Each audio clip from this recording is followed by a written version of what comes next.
Entonces, hola a todas y todos. Sean bienvenidas y bienvenidos a un nuevo auxiliar. Este auxiliar va a ser post-control, pero de un tema nuevo, que es del trabajo y fuerzas conservativas. Eso. Ya. La primera pregunta va a ser para demostrar si unas siguientes fuerzas son o no conservativas.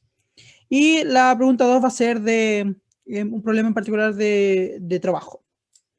Ya. Entonces, le damos en conjunto la primera pregunta. Dice, demuestre que las siguientes fuerzas son o no conservativas. Y nos proponen tres fuerzas. Yo creo que voy a hacer las tres. Voy a hacer el desarrollo de las tres para que soltemos la mano. Ya, entonces, la primera nos dan una fuerza muy particular, x y cuadrado más x cuadrado, etcétera. Pero bueno, primero nos tenemos, para responder esta pregunta, primero nos tenemos que preguntar qué significa que una fuerza sea conservativa. Ya, entonces para eso, aquí, ya. Entonces partimos con la pregunta de qué significa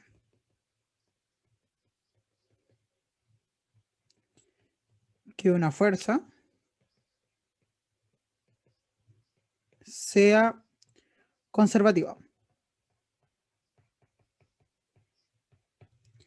Bueno, la respuesta matemática, que es como la más formal, es muy profunda, y creo que, bueno, creo que el profe los tiene demostradas en sus apuntes, pero igual, de cualquier forma, lo más probable, onda, un 99% seguro, es que las vean en el curso de CA, de Cálculo Avanzado y Aplicaciones, si es que no en CDB.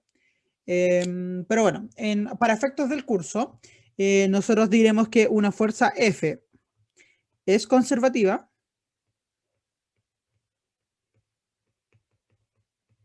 si, solo si, tres statements voy a poner. Bueno, entonces, F es conservativa si, solo si, su rotor es igual a 0, o equivalentemente, si el trabajo de esa fuerza, o bueno, en este campo, bueno, en este contexto dan esas fuerzas. Si el trabajo de esta fuerza por un camino, bueno, voy a escribirlo y después lo voy a explicar mejor. F.dl es igual a 0. Entonces, ¿qué estoy diciendo aquí? Si el trabajo de esa fuerza en un camino cerrado es igual a 0, entonces F es sí, solo sí, cumple si F es conservativo. Ya, esto quizá ahora una nueva anotación para ustedes, pero lo único que significa es de que es una integral de, por ejemplo, un camino que parta en este punto, haga lo que sea y vuelve a este punto. Es un camino que vuelve al mismo punto. Esa es la idea. Bueno, aquí, pero bueno, solo voy a hacer los tres statements que había dicho antes por completitud, pero nosotros vamos a usar mayoritariamente dos. Bueno, quizás a veces el segundo aquí, pero bueno. Pero para su tranquilidad y para efectos de esta clase auxiliar, solo vamos a usar el primero. Y el tercer statement es que F es conservativo, sí, solo sí. F lo podemos escribir como menos el gradiente de un vector. Ahora voy a explicar qué son todas estas cosas de gradiente, qué es esto de acá. Bueno, esto ya lo había dicho, esto era la integral de un camino cerrado. Bueno, pero repitamos todo esto ahora en palabras porque lo escribí matemáticamente. Entonces, el primero, lo voy a anotar con nombre. 1, 3. Ya. Entonces, en palabras, ¿qué nos dice esto? F es conservativa, sí, solo sí, su rotor es igual a 0. Toda esta notación de acá se le llama rotor. Entonces, sí, solo sí, su rotor es 0.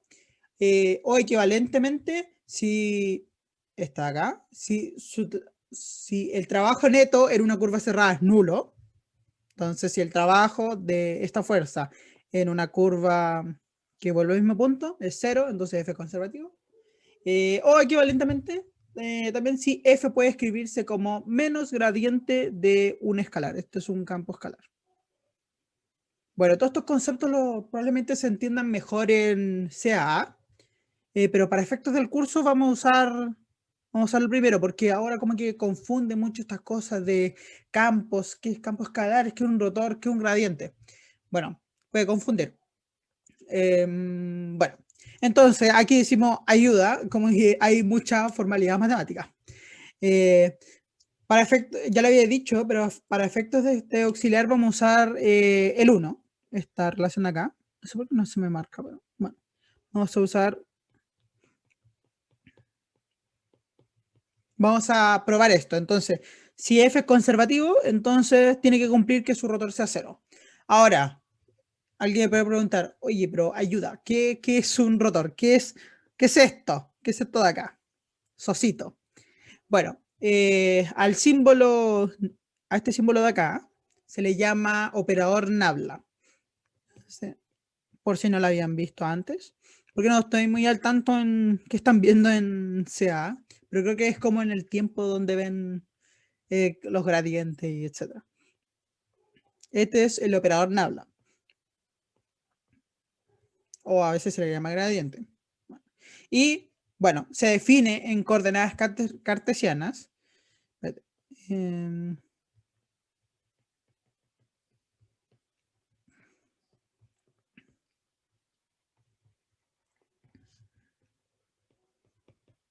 Cartesianas como se define de la siguiente forma: es las derivadas de cada eje en ese eje de ahí se toma. Entonces, esto que es básicamente es como el concepto de derivada, pero vectorial, muy básicamente. Y algo súper importante de decir de este operador es de que este operador de acá, que escribí recién, es válido en coordenadas cartesianas, tal como lo había escrito aquí. Pero algo muy importante es de que esta expresión cambia en distintos sistemas de coordenadas. Por ejemplo, los que más conocen, el sistema esférico, el sistema cilíndrico, el sistema polar, tienen operadores nabla distintos. Eso es muy importante. Bueno, y aquí introduje algo que quizás confunda a algunos. ¿Qué es esto de acá? ¿Qué es esto? Porque como que es una derivada, pero escribí este símbolo raro. No escribí una derivada normal como estamos acostumbrados hasta ahora. Bueno, estas derivadas de acá se le llaman derivadas parciales. Entonces esto lo voy a anotar aquí. Derivada parcial. Sí. Y bueno, son súper parecidos a las derivadas totales, pero tienen una sutileza que voy a dar, bueno, lo voy a poner en claro en un ejemplo, pero bueno, así como a la rápida para explicar por qué se introducen derivadas parciales y no derivadas totales, es que, por ejemplo, si yo tengo un vector en 3 dimensiones y lo quiero derivar, ¿cómo se hace? O una función en 3 dimensiones, ¿cómo la derivo? Y bueno, la mejor respuesta que podemos encontrar es de que se deriva cada componente. Es más o menos así, pero tampoco tan así. Entonces, tenemos que tener un operador que nos diga cómo son las derivadas de cada eje.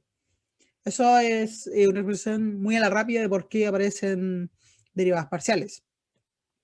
Entonces, había dicho que son súper parecidas a las derivadas totales, pero tiene una sutileza muy delicada. Bueno, tampoco es tan delicada. Que expongámoslo en un ejemplo. Imaginemos que tenemos una función f de x, y, z, o sea, una función que depende de las variables espaciales x, y z. No sé, digamos que esta es igual a x cuadrado y z. Es una multiplicación de estas tres variables. Es una función de tres variables, entonces esto. Entonces, si nosotros quisiéramos sacarle, bueno, podemos hacer varias cosas. Le podemos sacar el gradiente, entonces quedaría una función vectorial, etcétera. Pero bueno, yo quería decir de cómo funciona esta derivada parcial y que tiene una sutileza con respecto a las derivadas totales, de que, bueno, si nosotros quisiéramos derivar esta función x de o sea, esta función f de x, de y, de z, con respecto a x, por ejemplo, lo único que hay que hacer aquí es tomar a todas las otras variables que no sean x, que no sean la variable de derivación, como constante, y derivar esa función de x en este caso. Entonces, en nuestro ejemplo, tendríamos x cuadrado por y por z. Si nosotros quisiéramos derivar con respecto a x, derivar parcialmente, ¿qué tendríamos que hacer? Tenemos que tomar y z como constantes y derivar x. Entonces, lo tomamos como su constante, cerramos los ojos y derivamos con respecto a x. La derivada de x cuadrado es 2x. Y hay que multiplicarlo por las constantes, entre comillas, porque no son constantes, son variables, pero para efectos de la derivación parcial sí son constantes.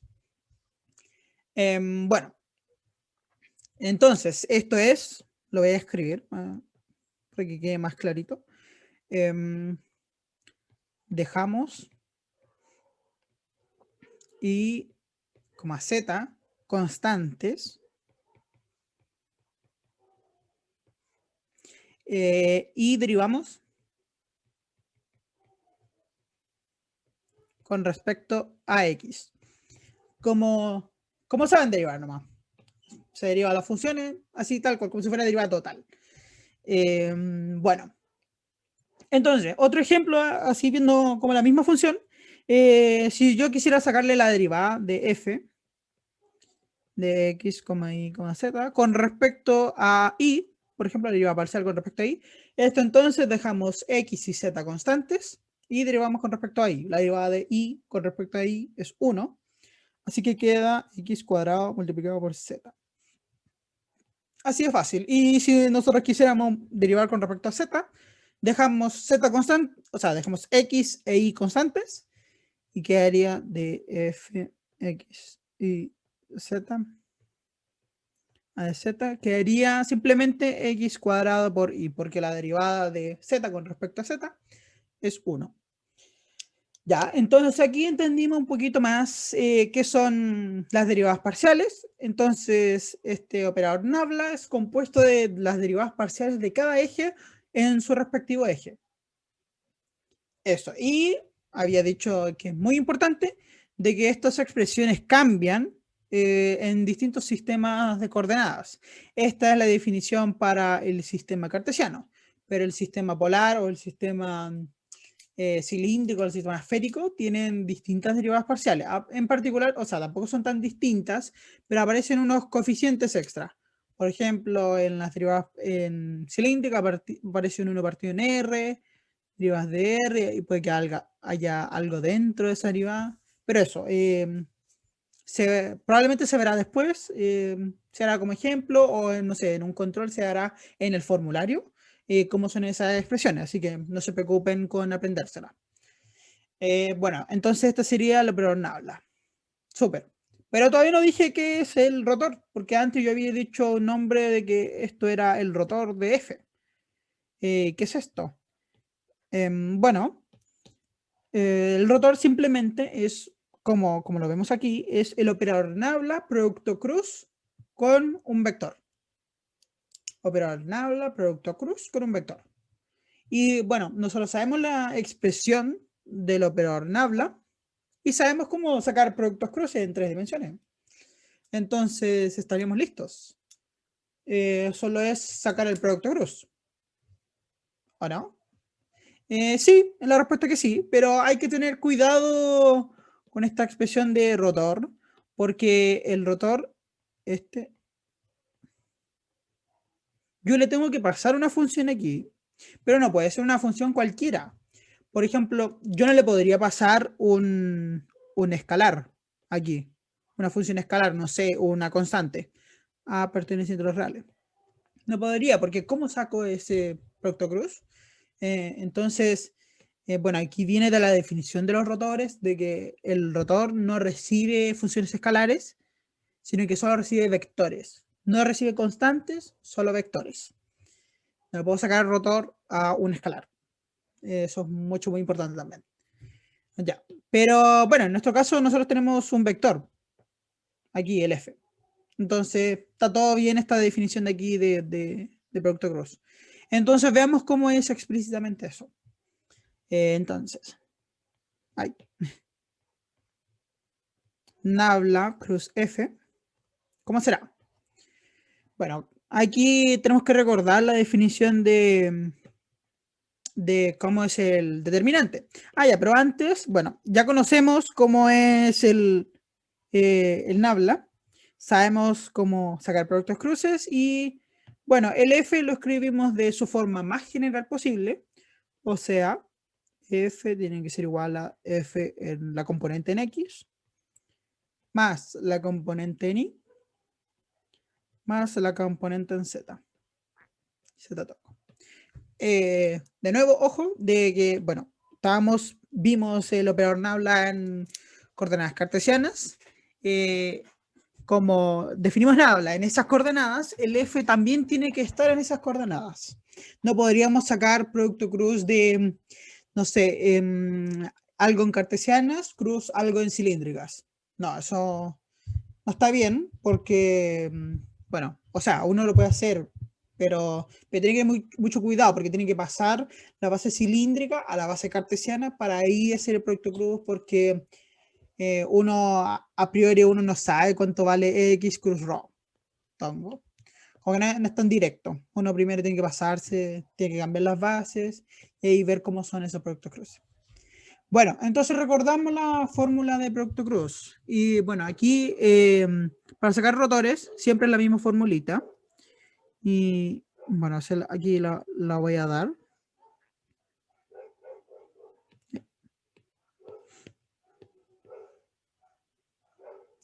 Ya. Entonces, ¿qué hacemos para sacar este rotor? Escribimos primero los vectores unitarios. Esto es como una fórmula general, una fórmula genérica, así que la pueden aplicar para coordenadas cartesianas. Porque de nuevo, aquí van a cambiar los coeficientes en otras bases, pero también se dan. Ya, entonces escribimos nuestros vectores unitarios, que en este caso son X y Z. Aquí, en esta parte aquí, escribimos nuestro vector Nabla, que sabemos cómo es. dA de X, dA de Y, dA de Z. Y escribimos nuestro vector F aquí abajito, en esta fila de acá. Entonces sería Fx, Fi, Fz. Bueno, entonces aquí está el determinante. Lo único que hay que hacer es calcularlo. Y bueno, recordamos cómo se hace. Aquí, bueno, si alguien no se acuerda, voy a repetirlo. Esto, ¿cómo es? Agarramos el primer componente, lo escribimos, xtongo, tapamos la primera tapamos su fila, o sea, tapamos su columna y tapamos su fila. Y hay que sacar el determinante de esta matriz más chiquitita, que es de 2 por 2. Y los determinantes de las matrices de 2 por 2 los conocemos. A, B, C, D. El determinante es AD menos BC. Entonces, pulento. Sabemos cómo calcular ese determinante aquí. Sería factor este por este. En verdad aquí no es una multiplicación, uno no multiplica dA de I multiplicado por F de Z, porque eso como que no tiene mucho sentido. Aquí uno lo que hace es opera las cosas. ¿En qué sentido? Aquí pueden recordarse como por, no sé, mnemotecnia, de que esto por esto es la derivada de F de Z a de I. Entonces sería de F de Z a de I. Esto es la componente de este por este. Bueno, y aquí lo mismo para esta de acá, pero aparece un menos por la fórmula del determinante. Entonces sería menos de Fi a dz. Esa sería la primera componente. Bueno, entonces ahora pasamos para la segunda. Lo mismo. Bueno, la formulita del determinante dice cuando pasamos a la segunda en estos truquillos de quitar así, quitar fila y quitar columna y sacar determinante más chico. dice que el segundo término tiene que ir con un menos por formulita. Entonces aquí es menos y tongo. Es esta componente de acá. Entonces tapamos su columna y tapamos su fila. Y sacamos el determinante de esta matriz más chica, que es... Ay, que el determinante sería, lo voy a escribir explícitamente una vez. D de X, D de Z, F de X, F de Z. Entonces, ¿cómo es este determinante 2 por 2? Simplemente df de z a de x menos dfx a de z. Es componer estas cosas. Este con este y este con este. Con un menos. Bueno, súper. Estamos casi listos. Lo único que hay que hacer ahora es el tercer determinante. Entonces, sería el z. Este sale con un más por formulita. Tapamos su columna, tapamos su filo y obtenemos el determinante más chico, que es el de este de acá. Este determinante 2 por 2. Entonces, ¿cómo sería? dfi a de x menos dfx a de y. ¿Ya? Entonces, esto sería la formulita de, bueno, más explícita del rotor en coordenadas cartesianas. Muy importante eso, porque si fuera en otras coordenadas, esta expresión no es la misma. Y bueno, de nuevo, una vez más, porque es súper importante eso, porque la definición de nabla cambia. Del operador nabla, del gradiente este acá. ¿Dónde está? De este. Cambia en distintos sistemas de coordenadas. Bueno, entonces ahí tenemos una formulita que nos dice cómo calcular rotores. Súper. Entonces ahora sí podemos irnos a hacer la P1 porque aquí recordamos de que ¿qué significa que una fuerza sea conservativa? Que su rotor sea cero. Entonces, para la pregunta 1, donde nos dicen demuestre que estas fuerzas, de que las siguientes fuerzas son o no conservativas, básicamente tenemos que ver si su rotor de cada una de estas fuerzas es igual a 0. Si es igual a 0, entonces la fuerza es conservativa. Y si es distinto, es distinto de 0, entonces la fuerza no es conservativa. Bueno, entonces hagamos eso.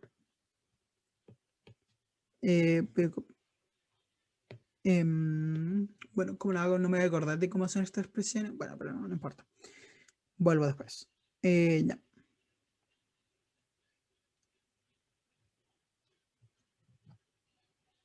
Ya. Entonces, hagamos la P1. Demuestra que las siguientes fuerzas son o no conservativas. Ah, aquí menos mal tiene escrito la A. El F es x y cuadrado más x cuadrado x tongo más y x cuadrado más z cuadrado y tongo más z multiplicado por x cuadrado más y cuadrado z tongo. Bueno, entonces tenemos que ver si el rotor de esto es igual o no a 0. Eso es lo que queremos ver.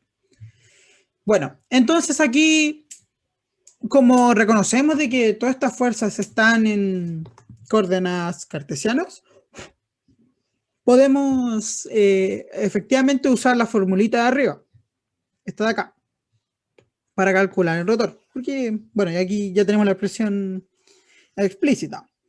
Entonces hagamos eso. Ya, voy a copiar esta expresión de acá más abajito para que lo podamos ver mientras hagamos los cálculos. Ya. Entonces, calculemos cuánto vale el rotor. Es, según la formulita que tengo abajo, x tongo factor de dfz a di. Bueno, aquí hay que reconocer términos. Esta parte de acá la llamamos fx. Esta parte de acá es fi. Esta parte de acá es fz. Entonces, ya, tenemos que derivar la componente fz, esta parte de acá, con respecto a y. Derivar parcialmente. ¿Cómo se hace eso? Fijo x y z, los trato como constantes y derivo con respecto a y como yo sé derivar. Entonces, el primer término es z por x cuadrado, no depende de y, es una constante y la derivada de una constante es 0. Entonces, el primer término es 0. O sea, es 0 más d a de y z y cuadrado, porque es una suma, la derivada de la suma separa las cosas. Bueno, aquí, bueno, escribámoslo más explícito. Entonces es d a de y de z x cuadrado más d a de y z y cuadrado. Entonces, el primer término es 0, porque x y z son constantes a ojos de la derivada parcial con respecto a y.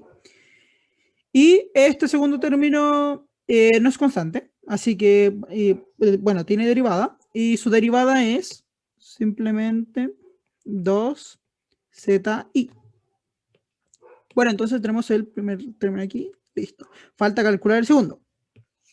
Menos dfi a dz. Este es el fi. Entonces hay que derivar parcialmente esto con respecto a z. Aquí voy a hacer un poco más rapidito porque, bueno, ya vimos cómo actuaba acá. Entonces, ¿cómo va a ser aquí? El primer término no depende de z, es ix cuadrado.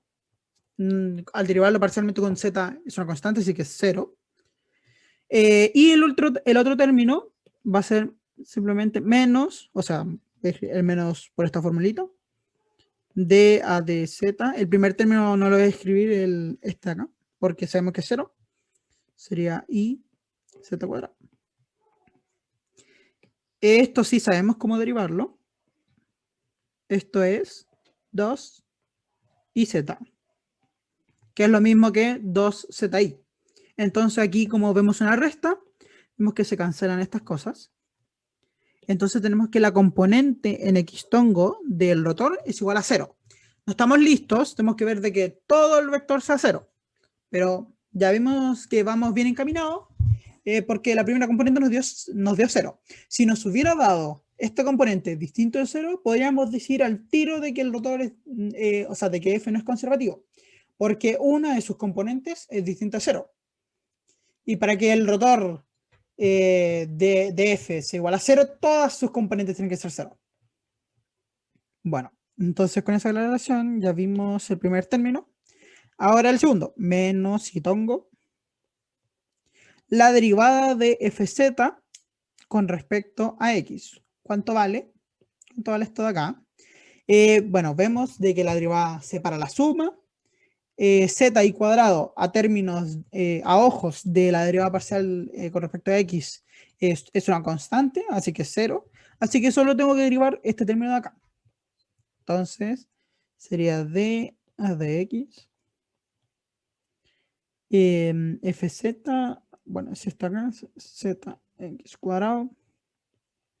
Por aquí, ya, escribámoslos por completo, más z y cuadrado. Sabemos de que la derivada aquí es 0 y esta parte de acá es 2zx. Súper. Bueno, entonces nos falta el otro, es menos d a de z de fx. ¿Cuánto vale el fx? Es esto acá, x y cuadrado. Creo que copié mal esto, porque debería ser un z, a ver.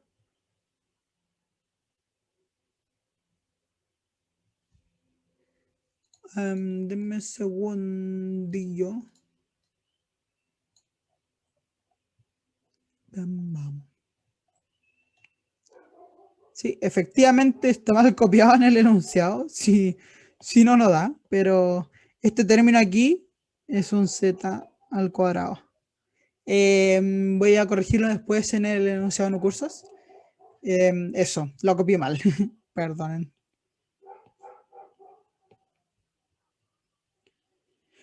Bueno, entonces volviendo aquí. Esto era con z al cuadrado. Ya. Entonces, ¿cómo sería? X cuadrado más xz al cuadrado. Ya.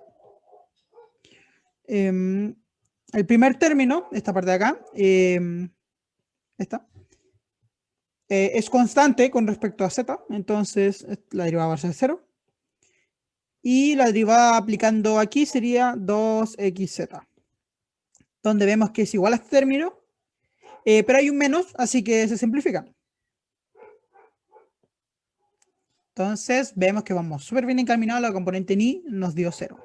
Y ahora nos falta ver la componente en z. ¿Cómo sería la componente en z? Es la derivada de fi con respecto a x menos la derivada de fx con respecto a y. Si se fijan, como que van cambiando las cosas aquí, como que el x pasa a ir acá y el y para abajo. Como que va cambiando, es súper bonito. Ya. Entonces sería la componente de fi, la derivada de eso con respecto a x. Y x cuadrado más iz cuadrado.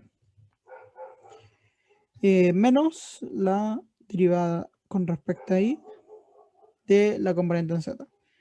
X y cuadrado más xz cuadrado. Bueno, entonces, que esto lo voy a bajar. Bueno, entonces, ¿cuánto valen estas cosas? Vemos de que el primer término aquí es simplemente derivar x, tratando de constante, sería 2 y x. La derivada con respecto a x de iz cuadrado es 0, no hay ningún x. Por aquí, este término de acá es derivar y, entonces sería 2 y, no, 2x y cuadrado. Y aquí no hay nada dependiente de y, así que la derivada es 0.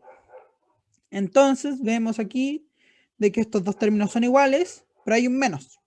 Así que estos se simplifican también. Entonces efectivamente nos dio 0 en x tongo más 0 en y tongo más 0 en z tongo. O sea, lo que es igual a 0 en vector. O 0 por simplicidad. Lo voy a poner en vector. Entonces probamos de que el rotor de este campo F es igual a 0. Por lo tanto, esto es equivalentemente a decir de que F es conservativa. Entonces, listo. Hicimos la parte A, que era demostrar si, o sea, decir de que esas fuerzas eran o no conservativas. Entonces, la A sí era conservativa. Súper. Ahora veamos la B. La B es mucho más rapidita que está acá y podemos ir más rápido, ya que sabemos cómo derivar parcialmente. Bueno. B. ¿Cómo es la B? La B. Veamos aquí. Es menos F0 y X tongo más X en y tongo. Veamos entonces. Entonces, podemos notar de que solo depende de dos componentes. No depende de Z el F. Entonces alguien podría decir, entonces hay que hacer el determinante, la formulita anterior, así, pero sin Z. No, eso no es correcto. Hay que hacer el determinante igual en 3 dimensiones. F0 y en X tongo y tongo. Lo cual es fácil porque tenemos la formulita aquí. Entonces estamos listos, es solo aplicar esa formulita. Hagámoslo. Entonces el rotor de F, según la formulita abajo, es X tongo. No hay componente en Z de este F. No hay. Entonces esa derivada es 0 inmediatamente. Ahora nos piden derivar el F, la componente en Y, que sería esta parte de acá, con respecto a Z, pero nada depende de Z. Entonces inmediatamente tenemos 0 menos 0, lo cual es 0. Eso sería la componente en X. La componente en i sería la derivada de fz, pero no hay fz, así que es 0. Y después la derivada del fx con respecto a z, pero nada depende de z, así que es 0. Y la última componente, z tongo. Z tongo, entonces sería esas derivadas de ahí, que sí las podemos calcular, o sea, sí no son distintas de 0. Bueno, entonces sería la derivada del FI con respecto a X. Entonces, derivada del FI con respecto a X. El FI es menos F0X menos de la formulita derivada de con respecto a I de Fx a de I menos F0 I. Donde aquí vemos de que esta derivada es simplemente menos F0. Esta derivada es menos F0. Entonces, ¿cómo sería el resultado? Sería 0 en X tongo más 0 en Y tongo más Z tongo menos F0 menos por menos F0, lo cual es 0. Entonces esto es 0 en X tongo más 0 en Y tongo más 0 en Z tongo. Entonces decimos de que el rotor de F es igual a 0. Equivalentemente, F es conservativa.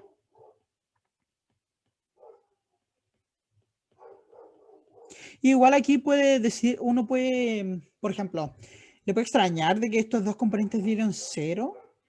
Pero igual tiene sentido, porque ¿qué hace el producto cruz al final del día? ¿Qué es lo que hace? Es agarrar, por ejemplo, X tongo, digamos esto, que estamos haciendo el producto cruz de estas cantidades.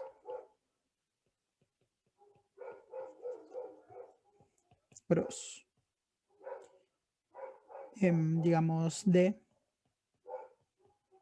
más C en Y tongo. Son de A, aquí no, es una E. Donde A, B, C, D, E son constantes. Entonces, ¿cómo es este producto cruz? Vemos de que X con X es 0. X con Y da una componente en Z. Y con X da una componente en Z. Y con Y da una componente o sea, Y con Y es 0. Y en principio habría que ser el C con todas esas cosas de acá. Pero recordar de que el Nabla, el C es una derivada con respecto a Z. Y como una de estas cosas depende de Z, entonces esa derivada va a ser 0. Eso, uno puede verlo así como a la rápida, pero yo diría que hagan eso solo cuando tengan un poquito más de confianza con los rotores. Al inicio yo diría usen esta formulita aquí, hagan el producto cruz si quieren, como para sentirse mucho más cómodos y cómodas de que esta fórmula sí funciona. Bueno, entonces F es conservativa en la P. Ya, súper. Entonces ahora tenemos que hacer la última de esas.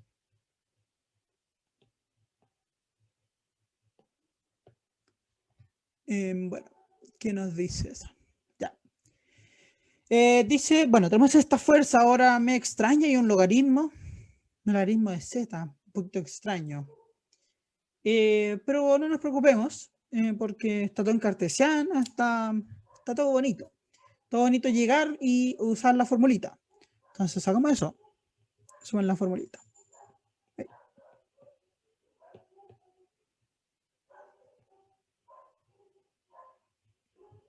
Ya. Entonces esta es la C.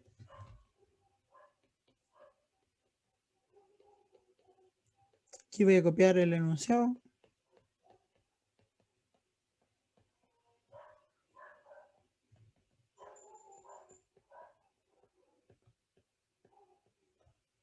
Ya.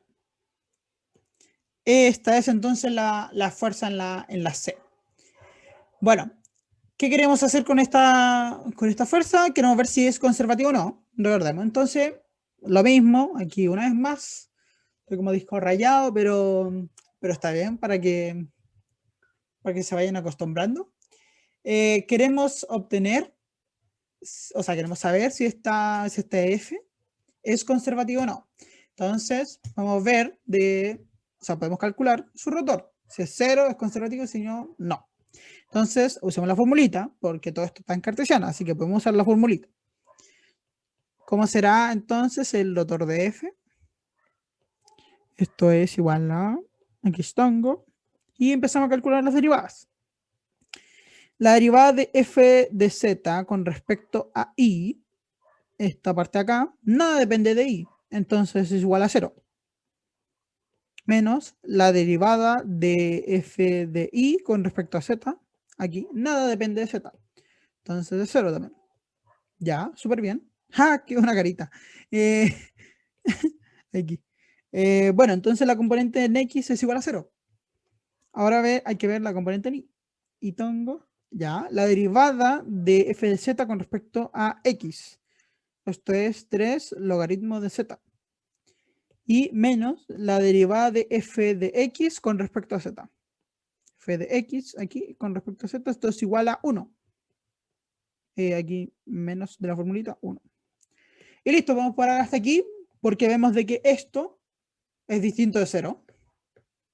Por lo tanto, como una de las componentes del rotor de F es distinto a 0, el rotor de F es distinto de 0, lo cual implica de que F no es conservativa. Entonces esa fuerza, que era tan extraña aquí, no es conservativa. Entonces aquí terminamos este problema. Entonces, por lo tanto, F no es conservativa. Súper. Terminamos el problema.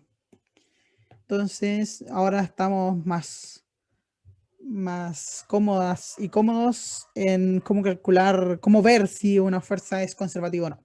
Le saco el rotor.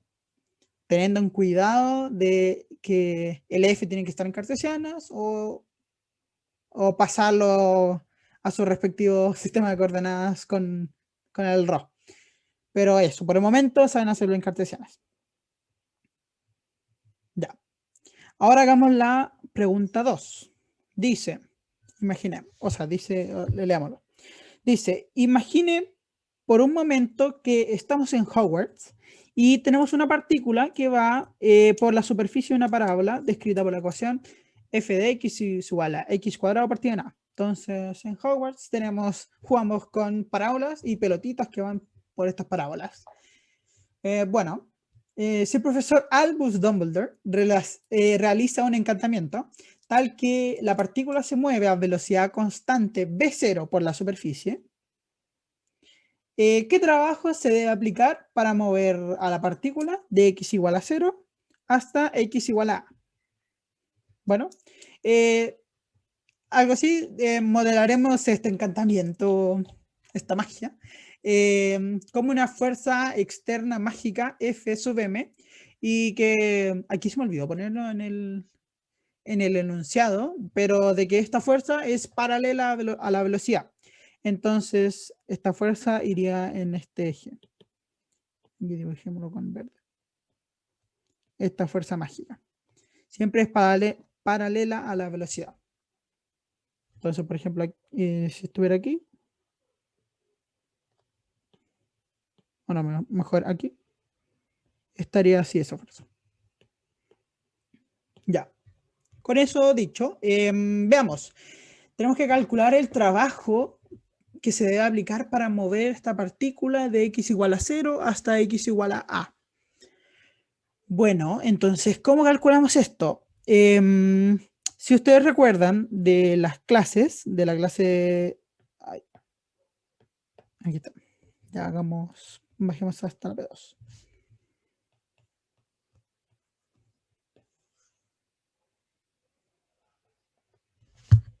Me quedo media fea la parábola. Como mea... No está como muy simétrica, pero bueno.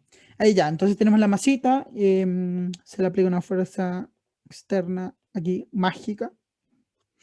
Y bueno, nos piden el trabajo que se debe hacer para mover esta partícula hasta x es igual a a, donde la ecuación de la parábola es f de x es igual a x cuadrado partido en a. y parte de x igual a 0. Ya. Entonces, ¿cómo lo hacemos? Recordamos, por si fueron a las clases, de que el trabajo se define como la integral de un camino C de F de la fuerza, que en este caso es la fuerza mágica, punto TL. Ese es entonces el trabajo que tenemos que calcular. Bueno, calculemos este trabajo. Pero como que no sabemos nada de cuánto vale esta fuerza mágica, no sabemos tampoco el DL, qué es el DL, qué es el camino, qué son estas cosas. Bueno, el camino se define como la curva, bueno, como esta curva de acá, que parte desde el 0 y llega hasta x igual a A. Y el DL nos dice, es como cuánto vale esa curva como por trocitos. Básicamente eso nos dice. Y bueno, la fuerza que tenemos que calcularla. Ya, entonces eso es más o menos los componentes de este integral acá. Por lo tanto, veamos cómo, bueno, veamos por partes. Primero, tratemos de ver si podemos encontrar una expresión para esta fuerza mágica. Como que si no encontramos ninguna, como que estamos fritos. Y no podríamos hacer el cálculo. Bueno, ya. Si nosotros dibujamos un triangulito infinitesimal aquí, de esta parábola, ¿qué vemos?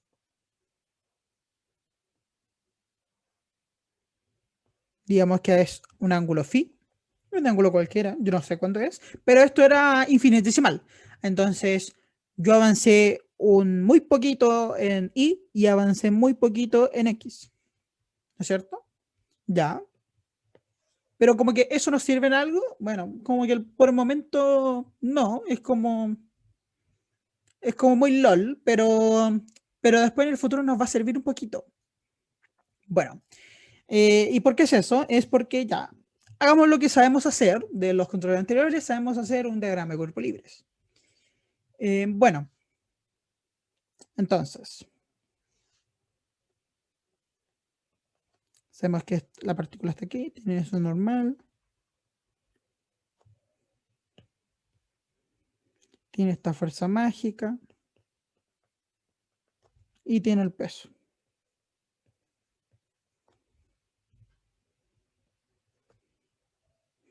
Bueno, entonces aquí, bueno, ¿cómo despejamos todas estas cosas? Bueno, esto lo podremos, bueno, se puede ver desde muchos puntos de vista. Uno que es de los más rápidos, es decir, bueno, esta partícula, la única aceleración que sufre es una aceleración centrípeta. Es lo único que sufre. Es como si yo pongo a hacer girar una partícula en un anillo. Lo único que sufre es la aceleración centrípeta. Porque nada más está actuando sobre ella. Bueno, esta aceleración centrípeta sabemos que siempre apunta hacia el centro, como así como con las manos, igual que en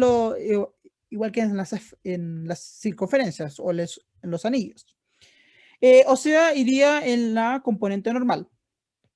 Por lo tanto, si yo quisiera descomponer esto, tendría normal más una descomposición de esta fuerza aquí. No, en verdad no iría nada, porque no, aquí no iría nada, sería normal igual a la fuerza de aceleración, o sea, aceleración centrípeta multiplicada por la masa. Pero bueno, eso no nos sirve mucho porque ahí nos dice cómo es la normal, pero tampoco sabemos cómo es la aceleración centrípeta. Así que, ¿para qué confundirnos más con eso? No vayamos por ahí, no vamos por ese lado. Usemos lo otro, de que, bueno, la partícula no está sometida a ninguna otra aceleración que no sea la aceleración centrípeta.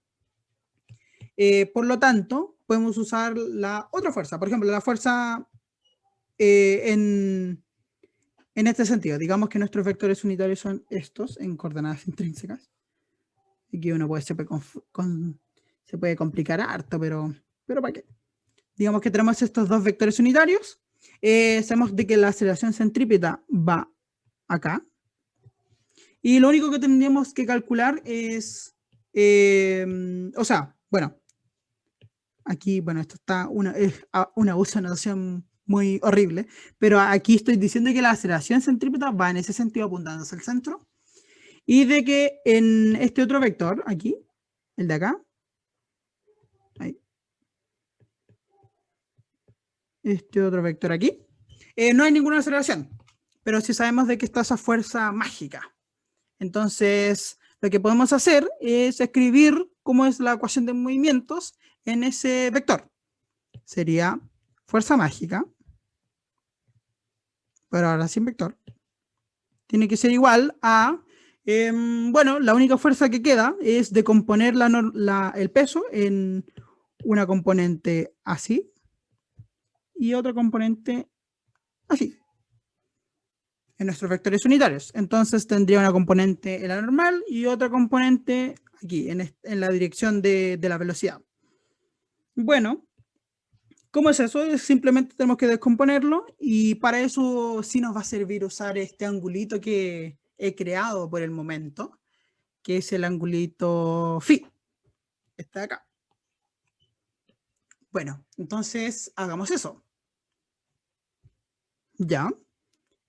Había dicho de que en un diferencial aquí, un diferencial de camino, o sea, en un paso muy chiquitito, este iba a ser el ángulo. Ese es el ángulo phi. Entonces, ¿cuánto vale la descomposición del peso con respecto a este ángulo? Simplemente va a ser mg multiplicado por el seno. Por el seno de phi. Perdón aquí.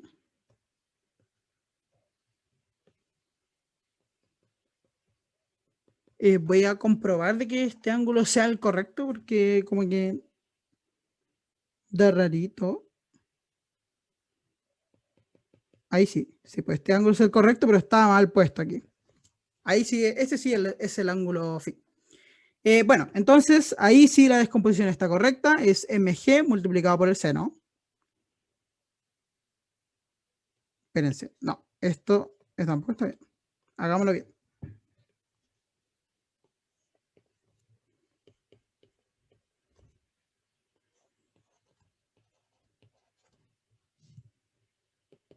Dibujemos esto bien para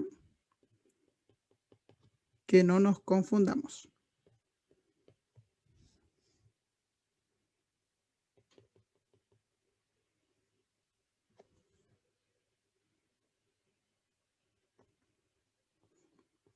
Este de acá es el ángulo phi.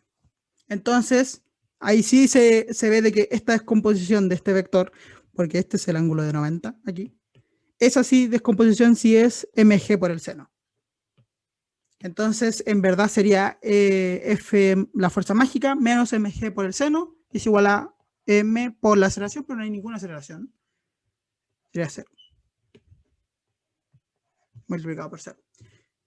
mg no estaría ni tongo. Sí, uno también puede ver esto en ¿cómo se llama? En coordenadas cartesianas, pero ahí igual uno tiene que descomponer la normal en dos, y va a quedar una componente la normal multiplicada por un ángulo variable. Además, como que tampoco conocemos mucho ese ángulo, pero se puede hacer. Estamos considerando la partícula. No, la partícula se mueve por aquí. Igual, por ejemplo, uno puede descomponer todo esto en, así lo voy a hacer como, lo voy a decir en palabras nomás. Uno puede hacer esto en cartesianas, perdón, descomponiendo a la fuerza en X y en Y. Por si, ya voy a tratar de hacerle la pauta como para que estén los dos métodos. Ya, pues, y va a quedar, ¿cómo quedaría? Sería como n, va a quedar la normal multiplicada por un coseno, por un seno, no sé ahora por un momento. Va a haber el f multiplicado por seno o coseno. Eso sería aceleración centrípeta. O sea, no, la aceleración en x, digamos. Después en el y, ¿cuánto va a tener? Va a tener menos mg. Va a haber una componente de la normal multiplicada por un seno. Va a haber, no estoy seguro de los signos, va a haber la componente de la fuerza mágica por un coseno igual a aceleración en y. Y bueno, aquí que uno puede ver, bueno, de que esta partícula se mueve con velocidad constante, entonces estas aceleraciones son iguales a cero. Aquí está multiplicado por la masa respectiva. Y bueno, aquí uno va a tener una ecuación de n por coseno más f por seno. No estoy seguro si van a ser así, puede estar cambiados y con signos distintos perfectamente. Pero es como estoy dando la idea. Más f por coseno. Igual a 0, igual a 0. Y entonces, ¿qué uno puede hacer aquí? Creo que, bueno, aquí uno de los dos signos va a ser negativo. Creo que va a ser este de acá. Bueno, uno va a tener una ecuación de este estilo y ¿qué uno puede hacer? Multiplicar la primera por coseno, por ejemplo. No, puede multiplicar la de arriba por seno y la de abajo por coseno, o al revés, como uno quiera, y sumar estas dos ecuaciones y aquí uno puede ver de que se van a eliminar la normal. Y va a quedar algo en función de f y el peso, que es esta misma ecuación aquí. Solo que esta es otra forma de llegar, pero es igual, alguien lo puede considerar una forma un poquito más enredada. Quizás lo voy a repetir. ¿Cómo obtuve esta ecuación aquí? Básicamente lo que hice fue considerar esto en coordenadas intrínsecas. Este de aquí es el vector tangente, si es el vector normal. No hay aceleración normal. La única aceleración que existe de esta partícula es la aceleración centrípeta. Esta aceleración centrípeta iría en la descomposición de fuerzas como normal menos mg por coseno de phi igual a la masa por la aceleración centrípeta. Pero eso no nos sirve, esa cosa no nos sirve mucho porque nosotros no queremos la normal, queremos la fuerza mágica. Pero bueno, tenemos la otra ecuación de movimiento, la otra componente, la componente n-tongo. No, pues esta es la componente n-tongo y esta es la tangente. ¿Cómo sería esa componente? Es la fuerza mágica, dado que esta siempre va en esa dirección, menos la descomposición del peso, que sería mg seno de phi. Y esto es igual a 0 porque no tiene aceleración en esa componente.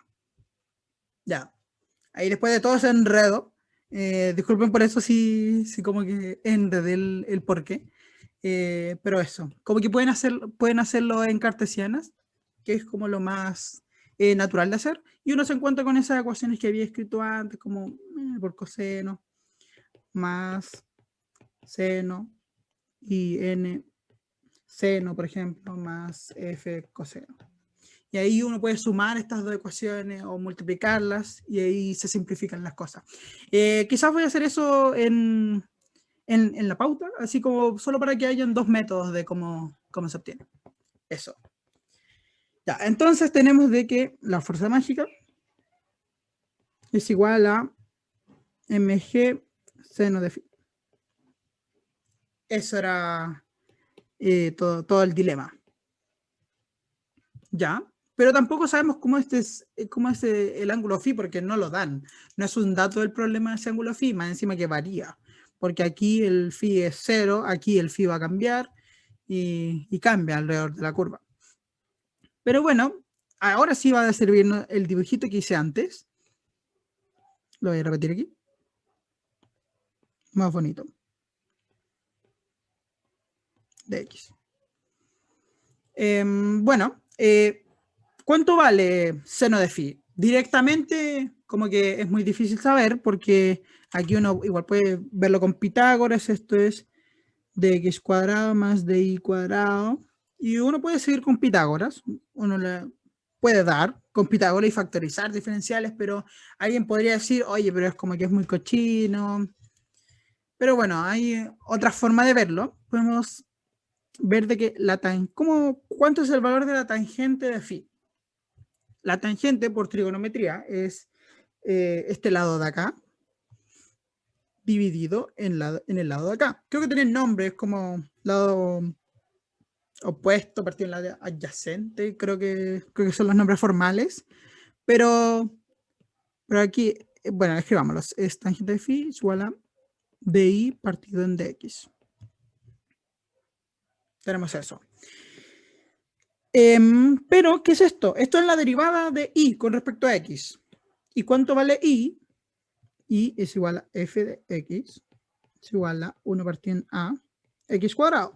Entonces, de y a dx es igual a 2 partido en a, x. Eso vale el de y a dx, ¿no es cierto? Bueno, entonces tenemos por el momento de que la tangente de phi, la escribimos abajo, es igual a 2x partido en a. Y aquí uno puede recordar unas relaciones trigonométricas de que dicen seno cuadrado de phi es igual a tangente al cuadrado de phi partido 1 más tangente al cuadrado de phi. Entonces, el seno de phi, que era la componente que necesitábamos para sacar cuánto vale la fuerza mágica, es igual a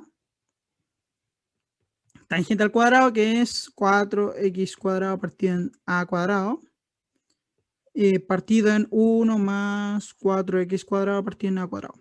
Y todo esto en raíz, porque era seno cuadrado. Y bueno, alguien puede decir, ya, pero como que igual no se me puede ocurrir eso así como a la rápida. Bueno, alguien puede proceder a calcular directamente cuánto vale el seno aquí, haciendo lo que había dicho antes, Pitágoras, de x más de y al cuadrado. Cuadrado. Entonces, ¿cuánto vale directamente ahí el seno? Vale. De y partido en raíz de x cuadrado más de y cuadrado. Y bueno, entonces aquí voy a repetir esa expresión.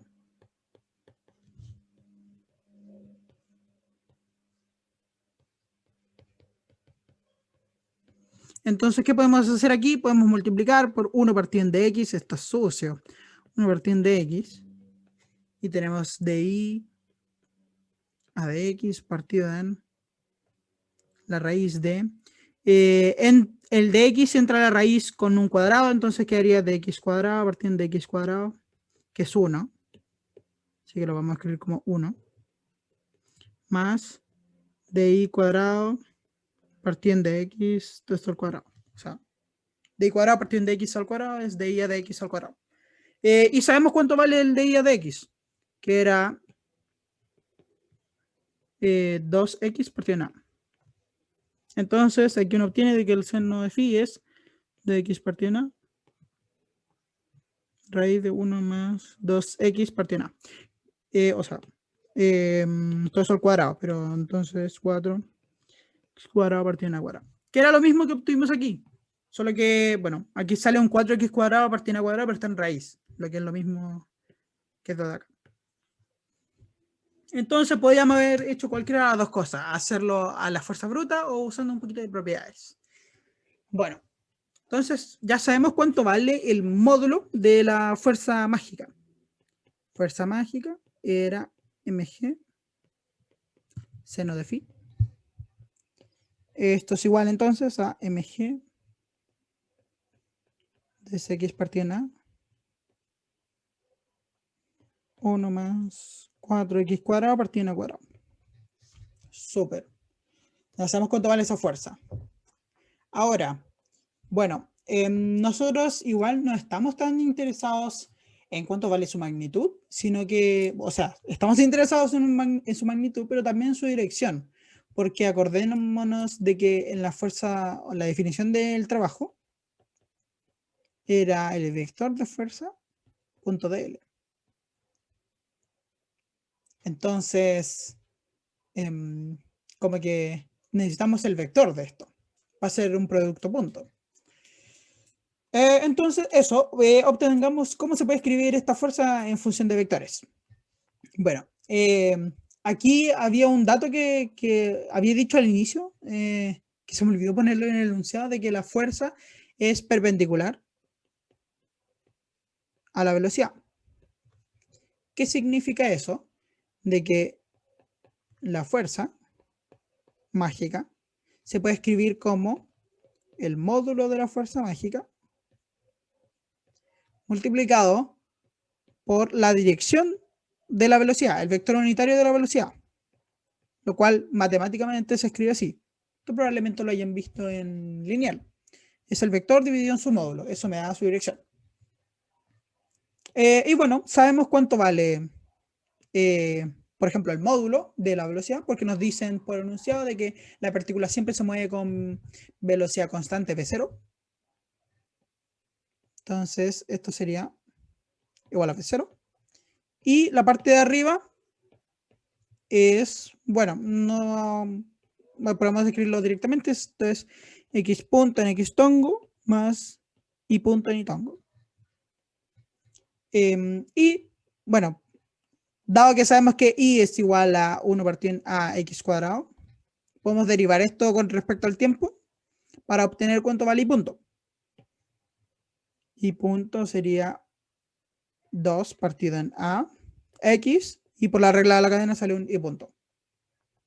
Entonces, listo. Tenemos cuánto vale la velocidad. Vector vale x punto. Podemos factorizar. 1 más, o sea, x tongo más 2 partido en a x en y tongo. Aquí factoricé por el x punto. Bueno, pero ahora podemos ir más allá todavía y obtener cuánto vale este x punto, sabiendo de que el módulo de la velocidad es igual a v sub 0. Entonces, le sacamos módulo a esta ecuación de acá. Tenemos v0 es igual a x punto y la raíz de lo de adentro. Sería 1 más, o sea, lo de adentro al cuadrado. Sería 2x partido en a al cuadrado. Por lo tanto, no puede despejar cuánto vale x punto.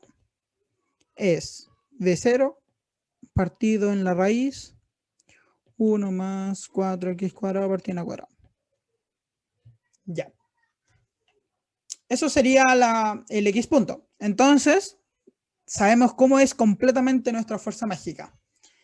Sería el módulo de la fuerza. Bueno, escribámoslo por parte. Fuerza mágica es el módulo de la fuerza, que justo lo habíamos calculado antes. Es esto acá.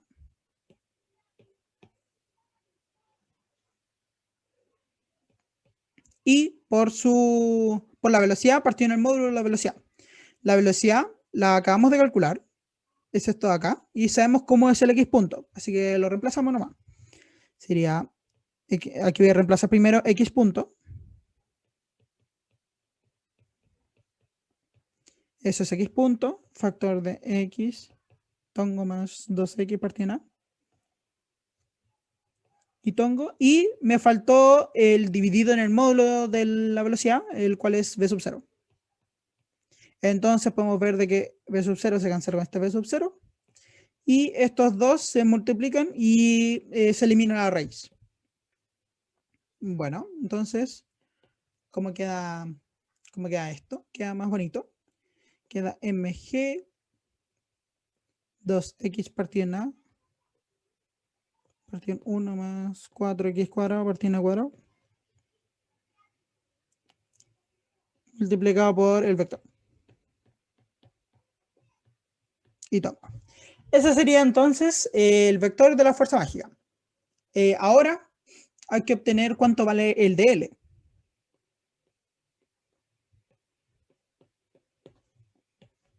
Bueno, ¿cuánto vale el dl? El dl entonces es cómo avanzamos en nuestra curva, que está acá, vectorialmente. ¿Cómo avanzamos? Voy a repetirlo. ¿Cómo avanzamos en esta curva vectorialmente? ¿Y cómo avanzamos? Pedacito a pedacito. Sería, avanzamos un poquito en x tongo y avanzamos un poquito en y tongo. Bueno, ¿qué podemos hacer aquí para expresar esto de otra forma? Podemos factorizar por dx. Sería x tongo más dy a dx en y tongo, todo eso factor de dx. Y sabemos cuánto vale dy a dx, lo habíamos calculado antes, ya que y es igual a 1 partido en a x cuadrado.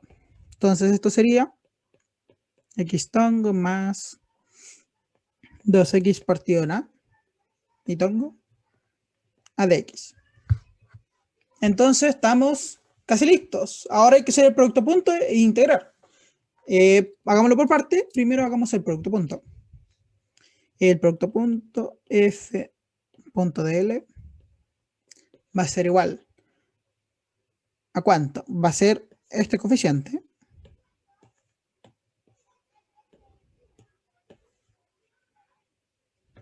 multiplicado por el producto punto de los vectores. ¿Cuánto es el producto punto de los vectores? Es x con x y con y. X con x me da un 1 y el y con y da un 4x cuadrado partido en a cuadrado. Y el de x, que no se lo olvides, el de x de esta parte de acá. Y aquí vemos algo muy bonito que se cancelan estas dos cosas. Entonces, el producto punto quedaría mg 2x partido en a de x. Entonces, listo, hay que ponerle en la integral. A la q, que por definición era este. Bueno, creo que no hice mucho comentario de esto, pero aquí es la fuerza, que en este caso la única fuerza que genera trabajo es la fuerza mágica. Punto de L. Esto es igual a el camino. No sabemos cuánto es el camino, así que primero dejémoslo como camino por el momento. Pero el producto punto de estos vectores sí lo sabemos. Es mg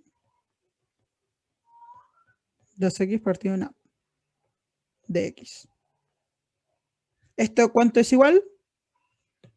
Bueno, aquí el diferencial es el de x, así que el camino está asociado al diferencial, a los límites de ese diferencial. El x recorre de 0 a a. Entonces, en la integral, los límites van a ser de 0 a a. Esa es la regla en general, 0 a a.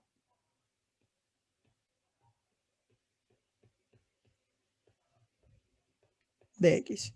Y aquí lo único que hay que hacer es integrar.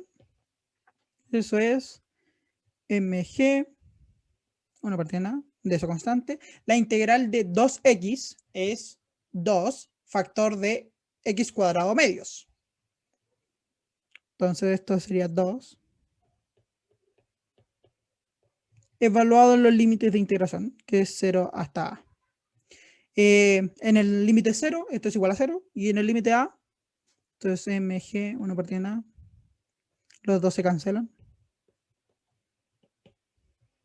a cuadrado, lo cual es mg a. Bueno, aquí yo quería hacer un corte con respecto a lo que dije en el auxiliar, porque, bueno, no estaba muy explícito en el enunciado, pero después lo arreglé, pero pedían el trabajo correspondiente a esta fuerza mágica. Esa es la primera pregunta, y después pedían el trabajo de la fuerza de gravedad. Entonces lo que hicimos hasta ahora fue hacer el cálculo del trabajo de la fuerza, de esta fuerza mágica, y obtuvimos que es mga. Pero de igual forma nosotros podríamos calcular cuánto vale el trabajo de la fuerza gravitacional. Esto lo podemos hacer mediante la integral explícita o utilizando de que esto tiene que ser igual a la diferencia de las energías potenciales. Hagámoslo como la integral. Esto como quedaría, la fuerza gravitacional, punto de L. Esto es igual, dado que la fuerza gravitacional va solo en DI, o sea, va solo en Nitongo, y el dl es dx en xtongo más di en Nitongo, lo único que va a sobrevivir al producto punto es la componente en I. Entonces quedaría mg di, y esto va evaluado en el I inicial y en el I final, y nosotros sabemos que el inicial es 0 y el I final es A, debido a la función, pero lo podríamos dejar como I inicial e I final. Y esto, bueno, la integral es solo A, entonces daría mg A. Entonces este correspondería al trabajo realizado por la fuerza de gravedad. Y entonces el trabajo final es la suma de estos dos trabajos. Eso. Y ahí concluiría el ejercicio.